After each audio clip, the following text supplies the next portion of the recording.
Hey guys, so I can't believe iOS 17 will be released tomorrow. Tomorrow, September the 18th, Apple will be releasing iOS 17 to everyone. You'll be able to update and download it to your device and enjoy a lot of these new features coming tomorrow. Now, of course, iPadOS 17 will also be released tomorrow alongside tvOS 17, macOS 14, and watchOS 10 will also all be available as of tomorrow. But in this video, I wanted to share with you guys some last minute things you should know right before you update to iOS 17. So let's go ahead and dive right into this one. So the first thing to notice, of course, device compatibility. So if you have an iPhone, all these iPhones listed here, and of course, including the iPhone 15 and 15 Pro series, will be supported by iOS 17. As you take a look at the bottom of the list, some of the oldest iPhones supported here is the iPhone SE second generation, the iPhone XR, and the iPhone XS series. And of course, anything above that from iPhone 11 to the newest iPhone 15 will be supported by iOS 17. Now, there's a few things you must know. I know you guys ask a lot about the battery. The battery on this iPhone 14 Pro Max is pretty stable at this point. It gets me through my entire day, although I believe the battery could be better.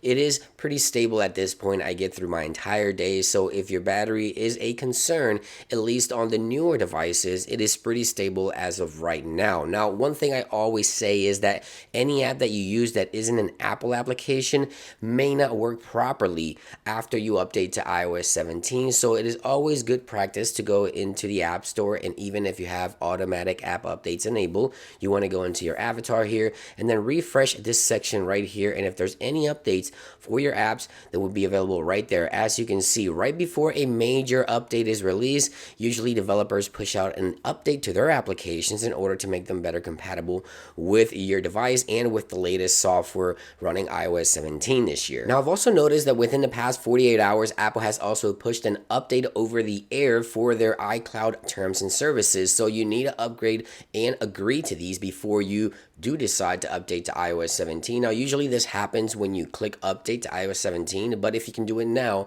the update process should be smoother. So you want to go into settings here, you want to go into iCloud, and you will see a pop-up on your screen here before the update in order to agree again to the latest iCloud terms of service. And then once you agree, of course, iOS 17 process should be a lot smoother when you go to update. And now there's a few things to also keep in mind that I always mention is you want to go into iCloud, you want to go ahead and click into your iCloud settings, and you want to go ahead and click into iCloud backups. If you have this option turned off, I recommend you turn it on, and tonight make sure you back up all of your data because you're going to need at least 5 to 10 gigs in order to update to iOS 17. Of course, if you don't have enough storage, you can check right here. You can go into settings, of course, right here, general, and then go into the about section here, and you look at capacity versus available. I have 31, so I'm good to go.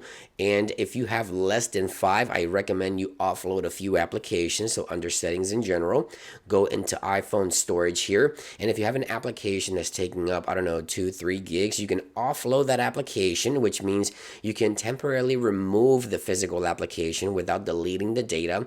And that way you can get some of that storage back. So for example, if you need, let's say 2 gigs right here, I have Discord, I can click onto Discord here and then offload this application until the update process is completed. That way I get enough storage and then come back and reinstall the application, and you won't be losing your data because it's simply offloading, so creating that memory that you need, that extra storage that you need in order to update, and then you can go back and reinstall those applications that you offloaded, only if you don't have more than 5 gigs, I would say, in order to update to iOS 17. That's just something that I like to point out. And for those of you who are running the beta, iOS 17 public or developer beta, if you updated to the RC, you're pretty much at the final release. But if you no longer want to install additional betas, you can go into settings, general, software updates, and then right here this option will populate for you under automatic updates. Click on beta updates here and select off.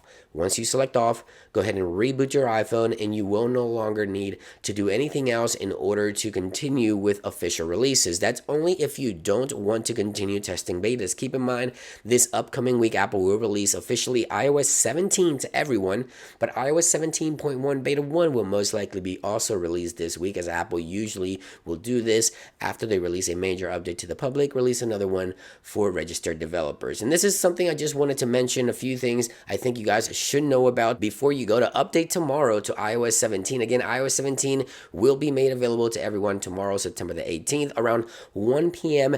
Eastern Standard Time here in the US is about the time that Apple will release the software. Thank you for watching. I hope you guys enjoy the video. Stay tuned for additional coverage, of course, and I'll see you guys on the next one. Peace.